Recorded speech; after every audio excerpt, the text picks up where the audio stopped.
I know that's obviously going to be a large part of our conversations, in and around this team here this week is the game, which that's the way it should be. Yeah. So, with that in mind, what are your primary thoughts when you think about this matchup and how Ohio State matches up across the board with what the Wolverines have? I don't think they're outside of tight end. I don't think there's a position group they're better than us at. Defensive line, you can pick whichever one you want. I think those are the two best defensive lines in the country. But when you go down the roster, quarterback, O-line, wide receiver, running back, linebacker, which I think ours are playing better right now, corner, safety, it's not – I don't think it's close in those positions outside of maybe linebacker. Yeah. And I think it's a game where I think it should be a beatdown. It should be. Will it? Probably not. Covering to I think it's 20.5 points right now. That's a lot of points. Yeah. But for this line's game, large. Yeah. Well, we talk about you just kind of went down the list there as far as the position group. And excuse me. Bless you. With that position group, a lot of Michigan fans I'm seeing, we've got better corners. First of all, no, you don't. Second of all, Will Johnson hasn't played for the last month or so. It seems like he's just kind of he's pulled the ripcord. Yeah. He probably won't play again this year. Let's be honest. For the games he did play, I think he had that pick six in one game. He was getting targeted this season. He wasn't the elite guy that he was last year. And I think that's part of the reason why he's pulled the ripcord, because he wants to protect that draft stock. Yep. Earlier in the year, he was a top 5, top 10 pick. Now, he'll probably still be a first rounder, but it's not going to be that high, and it would only get worse if he gets hurt. So yeah, I would be shocked to see him play this weekend. I agree with your point about tight end. Loveland, he's the best tight end on the field, which is fine. Ohio State doesn't use the tight end as a large part of their package anyway. Defensively, Ohio, they were able to keep Tyler Warren in check, who I think is better than Loveland, when Ohio State played Penn State. So I'm not extremely worried about him getting loose, but I think he's going to play. Yeah, if he plays, which it sounds like he's going to play based on the reports coming out. At least he's going to try to go. But I think it comes down to what it's come down to the last 3 years, and that's the play up front. The line of scrimmage is going to determine this game. If the offensive line is able to play the way they did this past week, there's no reason why it shouldn't be the beatdown that you were talking about. But Michigan's defensive line, that is probably the strongest unit on their team. So Ohio State's going to have to run the ball in this game because they have to maintain balance, and they've got to be the more physical team up front. And I think that's on both sides too. I think Ohio State's defensive line needs to step up the physicality because, quite frankly, Michigan's run all over them the last few years, and that can't happen again. Yeah, and it's happened in the last few years, but let's not sit here and act like Ohio State's offensive line is arguably better than Michigan's. It's arguably better. That offensive line has not been good all season. Evan Link is one of the worst tackles in college football. Last week I laughed a lot. And, maybe they found something against Northwestern, which I doubt because it's Northwestern. But I laughed at the notion that a bunch of Teton fans were saying, hopefully we find our identity before we play Ohio State. If you're in week 11 talking about finding your identity, and then you want to base that identity off of beating down Northwestern, who I think they're a 4-win team this year. Yeah. That's not good because in the truth, and also that's not the rule. That game was the exception. If you go through a whole semester and you take 12 tests, or let's say 11 tests, and on 11 of those tests you score Fs, and on the 11, and in one of them you score an A, you don't even average a D. Yeah. So it's not going into this game. I don't take anything really from that Northwestern game when I think about this Wolverine team. Personally, and I know you know this. Over the years of the rivalry, there's a lot of things that you know over the course of the history you can't necessarily take results from earlier in the season as gospel. Even though Michigan's a bad team, they can still win this football game. We've seen numerous instances of the underdog, whichever team it is, Ohio State or Michigan, coming in and beating the brakes off the other team. So did this rivalry, it changes the way that the teams play just because of the hatred the teams have for each other, the focus that these teams have on each other. You mentioned that it should be a beatdown.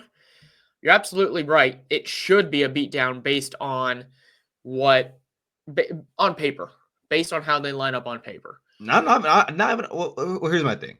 I don't think it's on paper, and personally, I can care less about anything that's happened over the past seasons. If I look at what they have done throughout the season, and I've watched every single game because I have to. So when I watch this team play, when I see their coach, my perception of what I believe this game should be like is based off what they have put on film. Even like when you look on paper, you see Mason Graham, you see Kenneth Grant, you see Josiah Stewart, you see Barham. Those are all names you see on that roster. Doesn't matter. Because at the end of the day, let's say we had a Wolverine fan here. I would ask them, tell me how you are going to score on Ohio State. Just tell me what you think the offense looks like. I think that's a good point because, I mean, if we're comparing offenses, there's no comparison. They simply can't move the ball very well. They've got no quarterback. But and again, during the J.J. McCarthy years, we didn't really think he was that good either. We would say, oh, they've got a good running game. That's how, if they're going to win this game, it's because they're going to run it down their throat.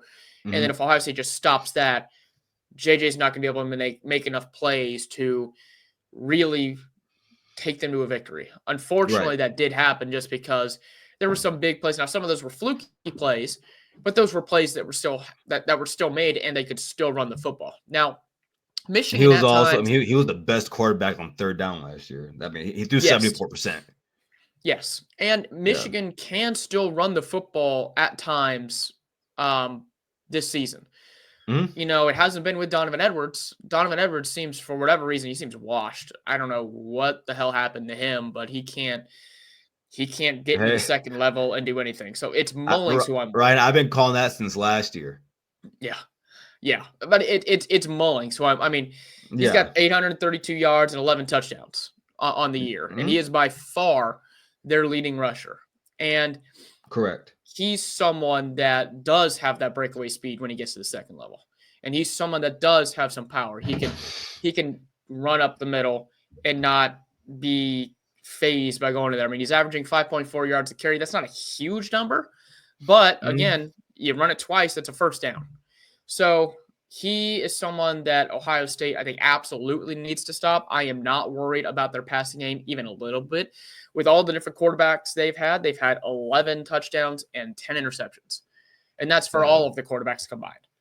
So I think stopping the running game is the number one key to winning this game. Oh, yeah. I'll tell you, I would be okay with risking PIs in this game. I would be okay with Jim Knowles saying, we're going to bring the house. We're going to leave our corners on islands. I will be okay with that. If we even had 3 PIs in that game, I think we still win going out. If we do that, I just, when I watch this offense, and sure, everyone can win. Everyone can win. It's football. Everything is not 100%. But I can't unsee what I've been seeing all year. It's almost impossible for me to do so. Because like we said about Indiana, even if Khalil Mullins is averaging, let's say he averages 6 a carry against Ohio State. Let's say he does. They're still going to have possessions in plays on drives where they are 3rd and 6, 3rd and 7, 3rd and 8, and you gotta pass that ball. You have to. You have to hope that Davis Warren trusts his eyes in what he's seeing in Jim Knowles' defense. And nowhere this season has has he shown that? Even last week when he threw 195 yards on 35 passes, that's I think 5 points. It was 5.6 per. And I had a conversation yesterday with my close Bryce. And I said on Scar and Blue show, I said, dude, if a quarterback throws the ball 35 times, he should be damn near 300 yards. He should be. Yeah. And so, especially in today's college football. Yeah. Oh, especially against Northwestern. Yeah. Well, and a couple of these comments saying that they're going to try to drain the clock. They are going to try to drain the clock, but you do at some point have to score. And as we saw against the IU game, and the broadcast mentioned it several times, Ohio State's got the best red zone defense in the country. And if you want to beat Ohio State, you got to score touchdowns. You can't settle for field goals. So I think Ohio State is well positioned on that front. Yeah. And honestly, with what we've seen from Michigan's offense, they're going to be hard pressed to score points quickly, which I think brings us back to the Ohio State offense and how they need to attack Michigan's defense. I don't think there's any way that they are able to slow down what Ohio State can do through the air, even if Will Johnson does play. Will Howard, I thought he played very well against IU again. I know we talked about that one interception he had. I didn't think that was his fault. But even though early on he was kind of checking it down, not taking too many chances, eventually the dam broke with the IU defense. I think the same thing is going to happen with Michigan's defense. And over the top, Ohio State didn't take that many shots early on. I think they were kind of saving them. They didn't want to show them necessarily a lot on film for this week.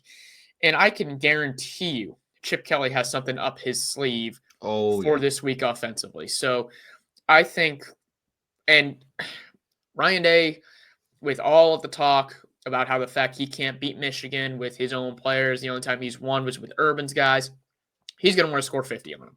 So I could see this getting out of hand.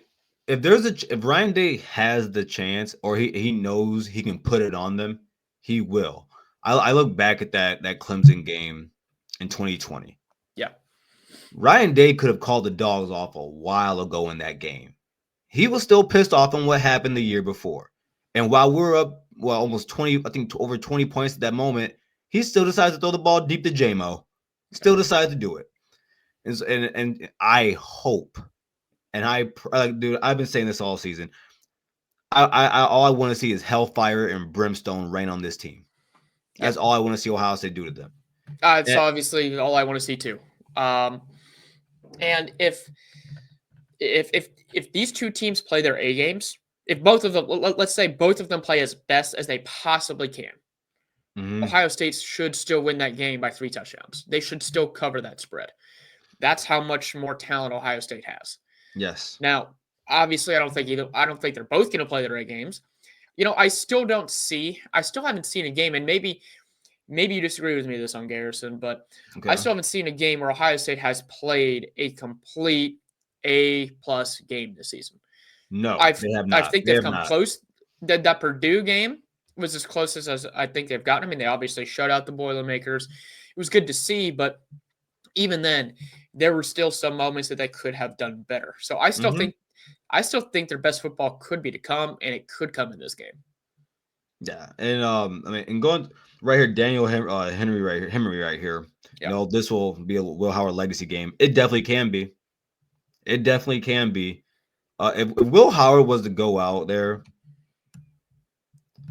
and play the way he's been playing most of the season, we're going to look at him like a legend.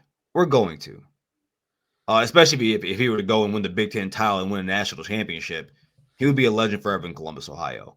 What's funny is Kyle McCord had that opportunity last year. If he had that opportunity to lead that game-winning drive, and if he converts that drive, everything's different. He's an Ohio State legend. So hopefully Howard plays a little bit better where it doesn't come down to that. Yeah, I agree. And, I mean, I don't think Will Howard would let us get in that position.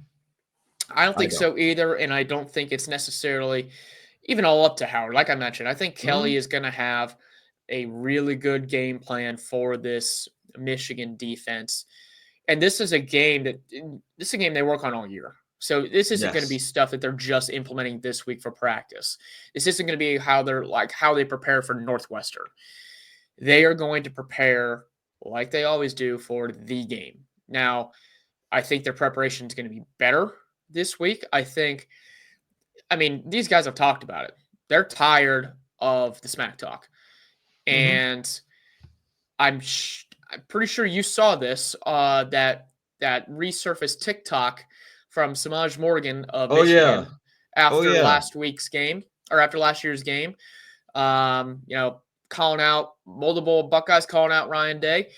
And Jermaine Matthews, he took notice. And I'm sure a lot of other guys in that locker room took notice too. So as if there really needed to be any more fuel in Ohio State's fire, they just poured more gasoline on it.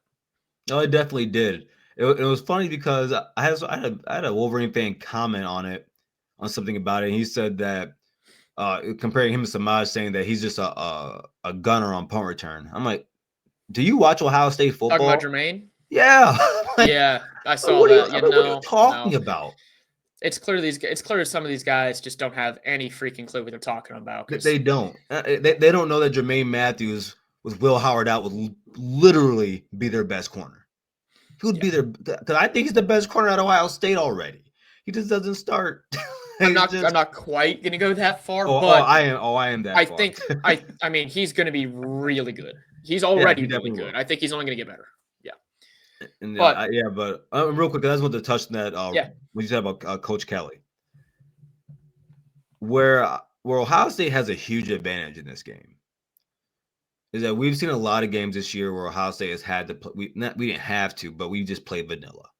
We did, and you're talking about a guy whose playbook is deeper than the sea. You could imagine what Chip Kelly's offensive playbook looks like. And same thing with Ryan Day. Because I think, truthfully, we haven't seen much of Ryan Day's playbook this year because I have to imagine they combine theirs. And then when you bring that to the other side,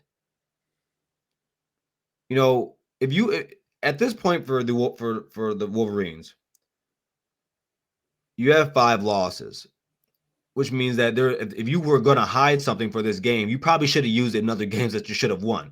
And if you did use it in those games and you still lost, what do you have left? That's a good point. What do you have left? Outside of you running that flea flicker that you run every game, what do you have left? And again, I don't think you disagree with me. It's hard for me to see how they even come within 10 points. I was watching Andy Staples earlier, and Ari asked him, like, do you see like where they can win this game? And he just answered him, no. He said, you don't see there's a way. He goes, no. And that's just how I feel, man. And for the last 3 years, I had your confidence. That's the problem. And that's why I sit here. I sit here confident, but not cocky, because I thought Ohio State was the more talented football team in each of the last 3 seasons. Okay. I didn't think there was anything that Michigan was going to be able to do to win any of those games, especially 2022 at home. I thought that game was in the bag, fresh off the embarrassment of the 21 loss. So I didn't think there was going to be any chance that they were going to lose that game. And then they got their butt kicked. And it was because of the run game. And that's the one big concern that I have coming into this week. Because Ohio State's defense, all the statistics they were shown, they were great stopping the run last year too. Coming into the game. They were good at it. And yet, on that final defensive drive, when Ohio State really could have used a 3-and-out, Michigan was able to run the ball, and they ran like 6.5 minutes off that clock. And that only gave Kyle McCord, less than 2 minutes to have that game-winning drive down there at the end, and Ohio State had to drain all their timeouts. So that is what concerns me. I don't think the coaching doesn't concern me. The matchups on paper don't concern me. What concerns me is the will of their guys up front. And our guys just need to have a stronger will. I think they will, But until I see that actually happen on the field, like I thought it should have in the last 3 years, I'm not going to sit here and say that it's going to be a blowout throwaway game. Okay, so all right, let's go back to that 21 game. So I remember I told a few friends that year. I said if there was ever a season where you guys beat us, it's probably going to be this year. Why? When people talk about that 21 team, we have to remember that was one of the worst. No, it was the second worst Ohio State defense in the modern era. They were terrible. That was a whole debacle with Combs getting fired halfway through the year, and then But I mean, just their play. It was terrible. And at the end of the day, Wolverine fans like to talk about how they beat us bad that game. That game was an 8-point game with 4 minutes left on the clock. Yeah, and the defense couldn't get a stop. They couldn't get a stop. You go to 22. That was an embarrassment. That was just an embarrassment of a game. We got our ass kicked. It shouldn't have happened. You go to last year. Now, yes, Ohio. It would have helped if they got a stop. Overall, though, the defense didn't play bad. They didn't play bad. And the thing is that at the end of the day, Cal McCord threw a pick in the beginning of the game, and then he had bad pressure on that. That was horrible blocking. Yeah, the offensive line was in a bad spot in that game too, and that's something that sort of shockingly concerns me a little bit less, just because of what we saw in IU, and the 2021 and 2022 games. I won't fully dismiss that cheating scandal, here to Brian's point. I do think there is something to be said for them knowing what was coming. I definitely think that played a factor. Now, how big of a factor? I can't say. I don't think it was enough to show that ass kicking that was 2022. There's no reason why that should have happened. There's no reason why Ohio State's players shouldn't have been able to stop Donovan Edwards on those, 2 big runs. He had 2 yards per carry before that first big run. Yeah, well, and then Denzel Burke falls over, so they have a deep touchdown pass on that.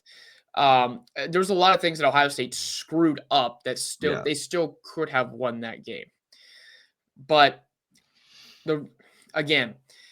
I've been, I've been watching this team since, early 2000s, and I've seen a lot of stuff just happen that I can't explain on both sides. I mean, the 2004 game, Ted Ginn, they showed that famous punt return that he has, against them at the shoe.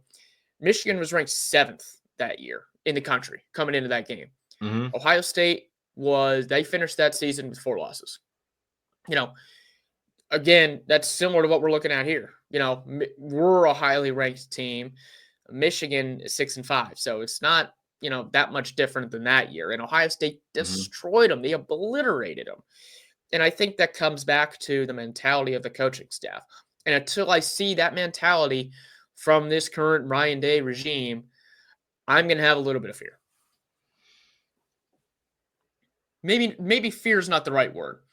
A healthy respect for what... Yeah, fear is not the right word. A healthy respect for what may still happen. Because I'm certainly not afraid of them. Technically, you're not wrong. Technically, fear does mean a healthy respect. Technically, it does. Yeah. I don't fear any of that shit. I just can't. I can't. And like the last 3 years happened. They happened. But what happened over the last 3 years doesn't mean anything to me outside of I want it rectified. Outside of that, I don't care. I don't care if they're good or bad. I want to beat them. Yeah, of course. Well, and somebody, and just like you, I mean, I've been watching Ohio State. My first time watching them and actually knowing what I'm watching was probably 2001. I've only seen them beat us 5-6 times. Yeah. So it's usually. I will be very. I've never seen Ohio State lose to a bad Wolverine team. I'll be very uncomfortable if I saw them lose to this team. I'd be very uncomfortable. If they lose this game, I think Ryan Day's out. He would have to win the national. He would have to win the national. Yes, no, you're right. He'd have to win the national championship. That's the only way he survives this. And here to Brian's point, looking at all these stats, a lot of those same stats, specifically for Ohio State's defense, were the same last season, and that still didn't matter. Michigan's offense was better, but it wasn't prolific by any stretch last season. They won a lot of those games by running the football and just having a really good defense.